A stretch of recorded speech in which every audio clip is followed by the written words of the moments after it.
El día de hoy nos encontraremos en Génesis. Abra su Biblia, no está el Cevita que nos puede ayudar el día de hoy, así que le voy a pedir que abra su Biblia en Génesis capítulo número 32. Génesis capítulo 32. Lo voy a leer en la versión Reina Valera, pero antes le voy a dar un poco de contexto. Este Jacob, el cual encontraremos en esta historia, es un Jacob diferente al del pasaje anterior. Jacob tiene dos grandes encuentros con el Señor. Uno fue cuando él sale huyendo de su tierra, Génesis capítulo 32. El primer encuentro fue cuando él se encuentra huyendo de la casa de su padre porque su hermano lo quería matar. Y ahí Dios sale al encuentro de la vida de Jacob. Pero en este otro, Jacob va a tener un encuentro cuando viene de vuelta a la tierra de su padre, Canaán. Él recorre alrededor entre 800 a 900 kilómetros huyendo de su hermano a la tierra de la parentela de su madre, en Padán Aram, y ahora se devuelve a Canaán. El mismo recorrido. Son alrededor, cuando uno hace la conversión caminando, son como 26 días, casi 30, pero esta vez a lo mejor se demoró un poco más porque no venía solo. ¿Qué pasó?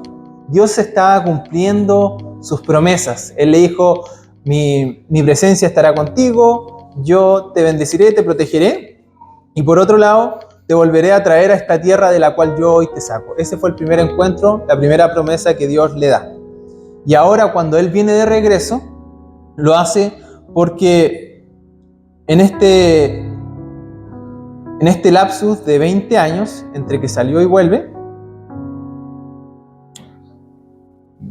Dios empezó a trabajar con la vida de Jacob. Algo completamente diferente. Nos vamos a encontrar con una persona completamente distinta a la que nos encontramos en el mensaje anterior. El mensaje anterior, este era un hombre que no creía en el Señor, que tenía un montón de incertidumbres y de dudas, y se cuestionaba si es que Dios cumpliría o no las promesas que Él le había dado. Pero hoy, este es un hombre que había sido cambiado por la presencia de Dios. Dios le había hablado, había quitado las mañas. ¿Se acuerda usted que Jacob era un engañador? Dios le había dado una cucharada de su propia medicina para cambiar su forma de actuar. Dejar el engañador, manipulador, y hacerle un hombre que ya no tenía esas malas costumbres. Este es el Jacob con el que nos encontramos. Un hombre que ya no creía que era Dios, el Dios de sus padres, sino que era su propio Dios, su Dios personal. Un proceso que duró 20 años en la tierra de su tío Labán, donde aprendió un montón de cosas. También él pudo desarrollarse a nivel familiar. Dios añadió, cometió un montón de errores en estos 20 años. Vivió momentos tensos con su tío. Pero definitivamente en la historia de la vida de Jacob, el principal protagonista fue el Señor, porque tomó un hombre común y corriente como usted y como yo, y lo cambió, lo transformó, modeló su vida, su fe, para hacerlo el hombre que vamos a estar viendo el día de hoy. Jacob, en esta parte de la historia, en el capítulo en el cual nos centraremos, era un hombre de 97 años, que se encuentra de regreso a la tierra de su padre Isaac, en Canaán, Génesis 31:18. No es necesario que lo busque, voy a estar narrando algunos versículos. Y en esta parte del viaje, él sabe que tendría que encontrarse con ese hermano al cual él había engañado y había manipulado para obtener algo que no necesitaba ningún tipo de engaño. A este no lo había visto en 20 años, y la última vez que se había encontrado con Esaú, su hermano, este tenía las intenciones de matarlo por haber tomado lo que ante sus ojos le pertenecía a él. Al volver, Jacob no se esperaba que su hermano lo recibiera con brazos abiertos, con abrazos, ni con besos, ni con nada, sino que él se esperaba que quisiera acabar con su vida nuevamente.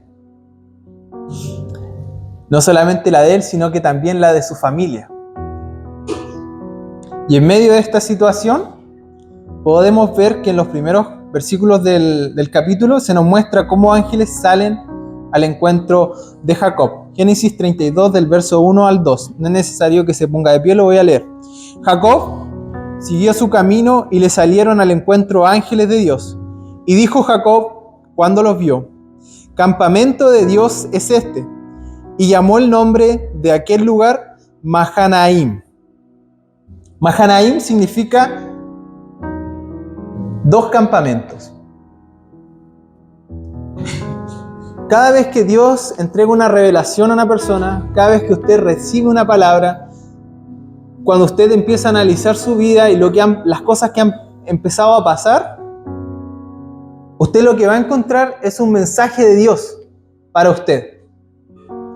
Dios le da esta revelación en este momento específico a la vida de Jacob porque lo que quería era infundirle seguridad y protección. Hay un campamento de ángeles que está al lado tuyo. Eso es lo que Dios quería decirle, porque sabía que en su corazón había temor, porque su hermano, que lo había querido matar, lo esperaba al término del camino.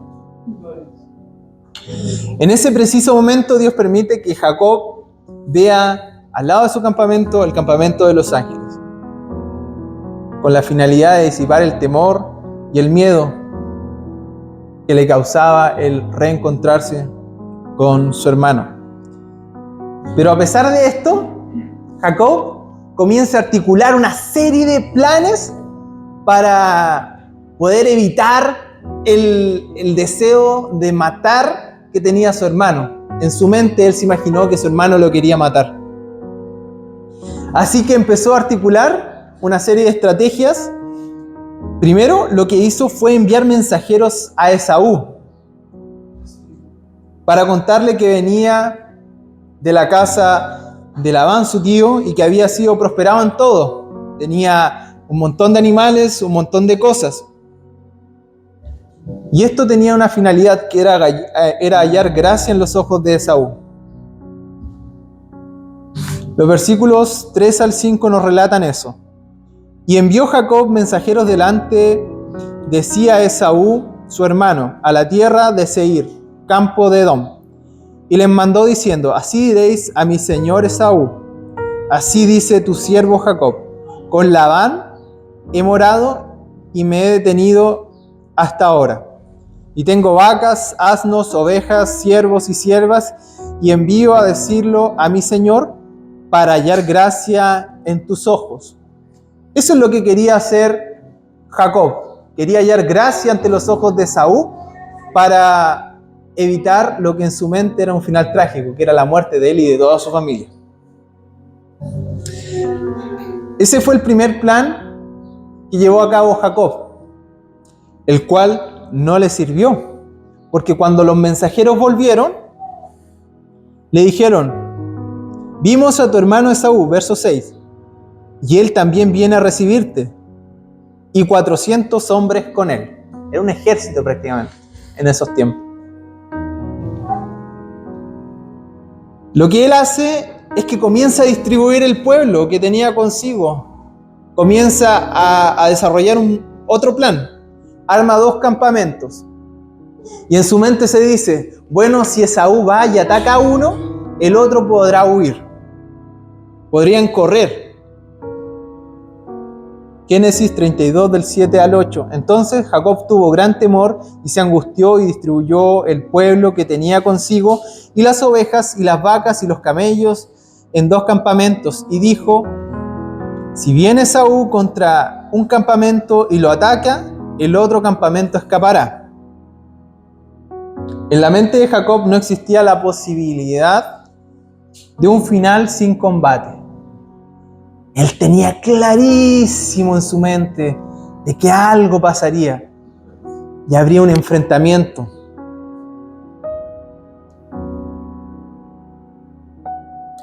Y esto él lo pensaba aun cuando Dios le había dado una promesa. El capítulo anterior, el verso 13, capítulo 31, verso 3, Dios le da una palabra. Dios cuando le da la palabra a Jacob, es una orden. Y le dice, vuélvete a la tierra de tus padres y a tu parentela y yo estaré contigo. Cuando Dios te da una palabra, tú puedes estar seguro. Porque a lo mejor la palabra no es como esto que podemos ver, pero cuando es una palabra de Dios, cuando viene de la boca de Dios, es más firme que el piso que nosotros pisamos. Es más firme que la tierra.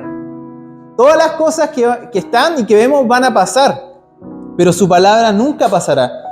Él estaba caminando en una palabra que Dios le había dado. Hay algo que me llama la atención. El único hombre que caminó sobre las aguas fuera de Jesús fue Pedro. ¿Y por qué caminó sobre las aguas? Le pidió a Jesús, Jesús, manda que yo vaya.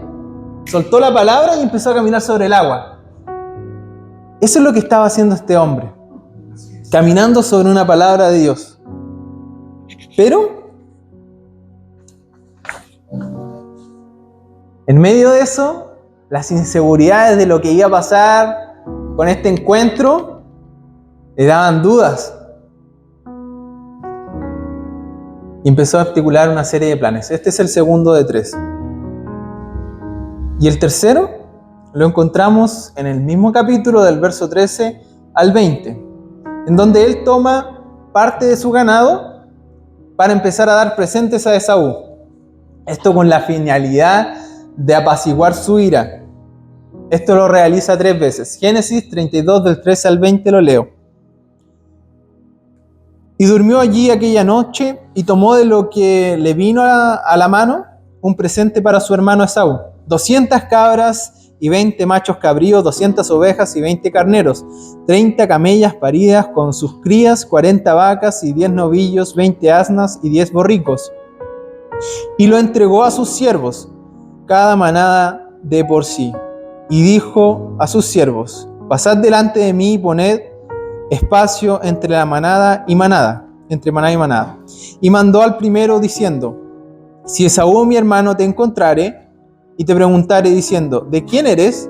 ¿Y a dónde vas? ¿Y para quién es esto que llevas delante de ti? Entonces dirás, este es un presente de tu siervo Jacob, que envía a mi señor Esaú, y he aquí, él viene tras nosotros.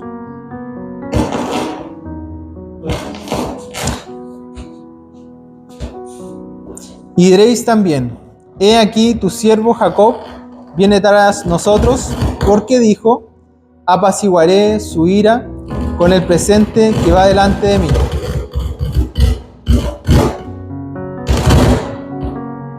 Y después veré su rostro, quizás le seré acepto. Ese es el tercer plan. Ahora lo que quería era comprar el favor de Esaú a través de regalos.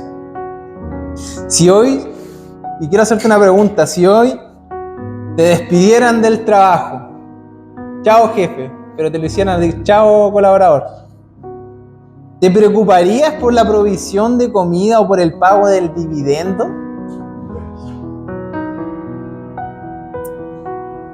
Yo creo que prácticamente lo que tendríamos que hacer sería buscar trabajo diligentemente, pero nunca actuando en base al miedo ni al temor de cómo podríamos pagar o cómo podríamos hacerlo, porque en nuestra mente deberíamos entender que tenemos un Padre bueno, amoroso, que se preocupa de nuestras necesidades.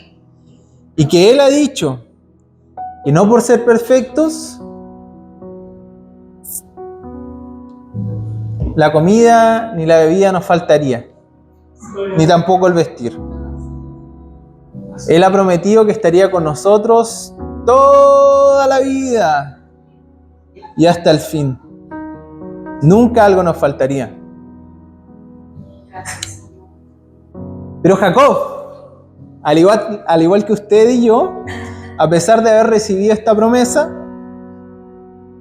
una promesa precisa: vuélvete a la tierra de tus padres y a tu parentela, yo estaré contigo, no estaba muy convencido de que esto se fuera a cumplir.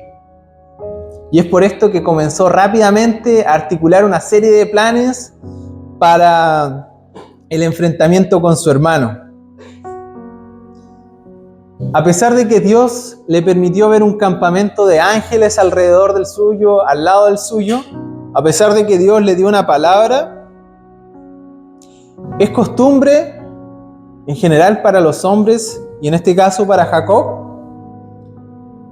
comenzar a articular planes para resolver por nuestras propias fuerzas los problemas. Pero ahora yo te hago una pregunta: ¿valdrá la pena creerle a Dios? Pero no de mentiras, ni de palabras, ni de cartón, que eso nos sirve en los momentos de crisis, eso no sirve para nada. El conocimiento, si no se lleva a la práctica y lo atesoramos, no sirve. No se trata de positivismo, no se trata de todo esto que, oye, tú puedes, ni nada. No, es que eso, el mundo no tiene nada de eso seguro. El mundo puede decir, no, me va a ir bien por esto y por esto otro, pero eso no es seguro. Pero cuando tú tienes una palabra de Dios, es seguro. Y ahora yo te pregunto, ¿valdrá la pena creerle a Dios y dejar de articular un sinfín de planes para tratar de que lo que Él ya te prometió se cumpla? ¿Qué decisión vas a tomar el día de hoy, a este último sábado del año? Porque la decisión que puedas tomar el día de hoy puede cambiar el próximo año y la forma en la que se hagan las cosas en tu vida. Vas a tomar una fuerte decisión de creerle a Dios, de meterte con Dios, o vas a tomar la decisión de pasar por alto esta palabra y seguir articulando tus planes para que las cosas se hagan en tu vida.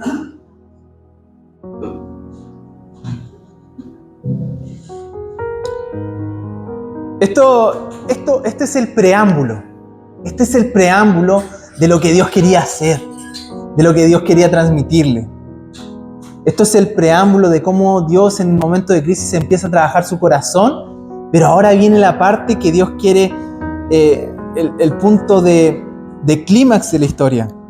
El segundo encuentro con el Señor. El segundo encuentro con el Señor. Génesis 32, del verso 22 al verso 31. Y se levantó aquella noche y tomó sus 2 mujeres y sus 2 siervas y sus 11 hijos. Y pasó el vado de Jaboc, los tomó, pues, e hizo pasar el arroyo a ellos y a todo lo que tenía. Así se quedó Jacob solo, y luchó con él un varón hasta que rayaba el alba. Y cuando el varón vio que no podía con él, tocó en el sitio del encaje de su muslo, y se descoyuntó el muslo de Jacob mientras con él luchaba. Y dijo: déjame, porque ya raya el alba. Y Jacob le respondió: no te dejaré si no me bendices.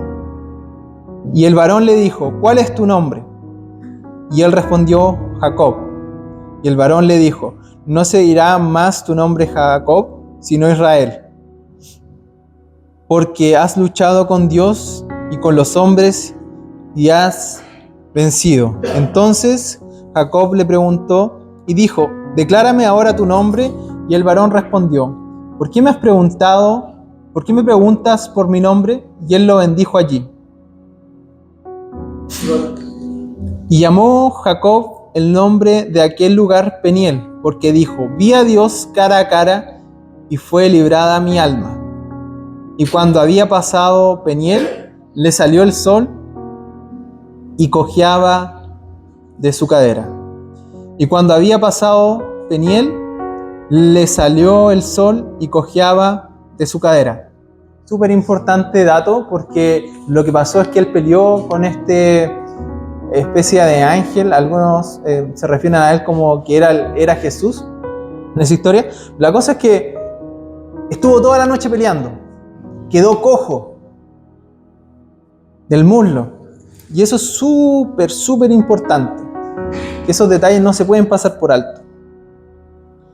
Hay que tener 3 cosas antes de hacer el análisis de esto. Es que Dios es quien permite este encuentro con el hombre, con Jacob. Dios tenía un propósito con este encuentro. Y por otro lado, Dios es todopoderoso y nunca nadie lo vencerá, ni lo va a vencer, ni lo venció nunca. Incluso este hombre, aunque se nos relata acá que el hombre lo venció, no, Dios se dejó, porque Dios lo pudo haber hecho así y lo fulmina. Pero es importante porque luego de este enfrentamiento, él terminó cansado. Y por otro lado, cojo. ¿Te puedes imaginar el cuadro que está pintando Dios en la vida de Jacob? Aquel hombre que había articulado una serie de planes, dividiendo 2 campamentos. Si es que Esaú va por uno y él está en el otro, no va a poder correr, está cansado. Y aparte está cojo. Lo puso en el lugar preciso para de alguna forma decirle: ningún plan que tú hagas, ninguna cosa que tú desarrolles, te va a servir ahora. ¡Wow! Ya no tenía energías para escapar, ni tampoco la capacidad para poder hacerlo. Le había descoyuntado el muslo de la cadera. Aquel que quería resolver en sus propias fuerzas estaba completamente fuera de juego. Game over. En ese preciso momento, ese hombre alzó sus ojos y vio que su hermano ya estaba súper cerca, con 400 hombres a su lado. Y se dio cuenta que todos sus planes ya no servían, su hermano estaba acá al lado, lo estaba viendo. Así que el último plan que articula fue ordenar a su familia. Y los ordena en grado de importancia. Primero, los hijos de las siervas, que él se había casado con 2 mujeres y después tuvo una especie como de concubinas que eran las siervas de estas mujeres. Entonces, en primera línea, pone a las siervas y a los hijos que él había tenido con ellas. En segunda línea, pone a Lea y a los hijos que había tenido con ella. Y en tercera línea, y por último, a José con Raquel. Y para los que se acuerdan de la última historia, nosotros en el primer mensaje hablamos mucho de cómo su padre favoreció más a Esaú, antes que a Jacob. Hubo una diferencia en el cariño que se le entregó a los hijos y que le pasó a él, y ahora él estaba repitiendo la misma historia. ¿Se imagina? Los hijos de las siervas diciendo: oye, ¿por qué estamos acá adelante en primera línea? Y Raquel con José están en la última. No puede haber una diferencia en el amor que se le entregan a los hijos. Todos tienen que ser iguales. O por lo menos, si es que hay un predilecto, la idea es que no se note. Esto da cuenta de que él siguió con el favoritismo, así como su padre había favorecido a Esaú. Él favoreció a Raquel. Hoy se termina esta serie de 3 mensajes, y quiero decirte que una vida en dependencia a Dios se refleja en una vida de oración, de constante búsqueda de su palabra y de dentro de nuestra fuerza de hacer su voluntad. Y es absolutamente necesario para tu vida y para mi vida aprender a vivir una vida en dependencia a Él. Así que hoy te quiero preguntar: ¿cuánto nos falta para aprender a depender de manera práctica? ¿Cuántas cosas han pasado o están pasando hoy en tu vida que te estén llevando a la decisión de depender completamente de Dios? Porque mientras no lo hagamos, nuestra vida pasará pasará y pasará, y viviremos sin ver las promesas cumplidas en esta tierra, y por sobre todo sin impactar la eternidad con nuestro propósito. Así que te dejo esta pregunta para reflexionar en este término de año, pero comienzo de otro. ¿Estás viviendo una vida en dependencia a Dios? ¿Estás viviendo una vida en dependencia a Dios realmente?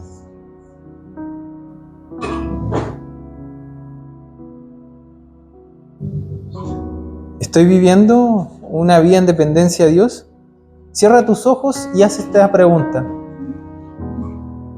¿Estoy viviendo una vida en dependencia a Dios? ¿Mi familia? Yo entiendo que el plato de alimento que como todos los días viene porque Dios lo ha puesto. Yo entiendo que el día de hoy que estoy en esta iglesia y estoy recibiendo este mensaje, Dios me está diciendo, estoy realmente cerca a esa dependencia.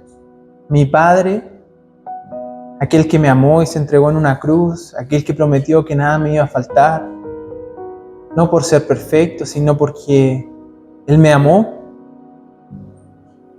y me escogió. ¿Estoy viviendo en dependencia a ese Dios? Padre, ayúdanos, Señor, a vivir una vida en dependencia a Ti. Y susurra en nuestros oídos Tu palabra y alinea nuestra vida a lo que Tú quieres de nosotros, a lo que Tú quieres hacer, Padre. Hoy Te entregamos nuestra vida nuevamente en señal de dependencia a Ti. Y aquellos que quieran cambiar el próximo año, repita conmigo: Señor, el día de hoy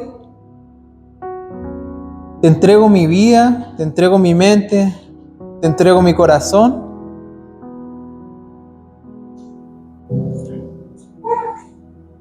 Y tomo la responsabilidad, Señor, de buscarte en dependencia. Pido, Padre, que Tu Espíritu me aliente, me dé dirección y que susurre a mis oídos, Señor, constantemente que Te necesito, que de Ti provienen mis fuerzas, Señor. En el nombre de Jesús. El día de hoy reconocemos, Padre, que somos dependientes de Ti, que necesitamos de Tu gracia constantemente, de Tu amor. Y hoy, Padre, Te abrimos el corazón para volver en dependencia a Tu presencia, Señor. Recibe, Padre, toda la gloria, toda la honra y la alabanza. En el nombre de Jesús. Amén y amén.